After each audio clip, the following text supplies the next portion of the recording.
আজকে গেছিলাম একটা কালী পুজোর নিমন্ত্রণে, তো সেখানে গিয়ে কী কী খেলাম সেটাই তোমাদের সাথে শেয়ার করব। প্রথমেই ঢুকে ঠাকুরকে প্রণাম করে প্রথমেই চলে গেলাম স্টার্টার কাউন্টারে। স্টার্টারে ছিল কিন্তু ভেজ পাকোড়া আর তার সাথে ছিল কফি। পাকোড়াটা কিন্তু ভেজ হলে খেতে খুবই সুন্দর হয়েছিল।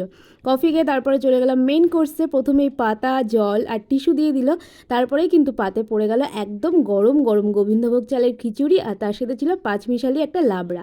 খেতে কিন্তু খুবই সুন্দর হয়েছিল আর প্রসাদের কিন্তু কোনো রিভিউ হয় না সেটা। খিচুড়ি খেতে খেতেই পাতে পড়ে গেল বিরিয়ানি। আরে না না, অন্য কিছু ভেবো না, এটা কিন্তু ভেজ বিরিয়ানি ছিল। পনির, সোয়াবিন আর ইঁচড় দেওয়া, তার সাথে ছিল কিন্তু আলুর দম।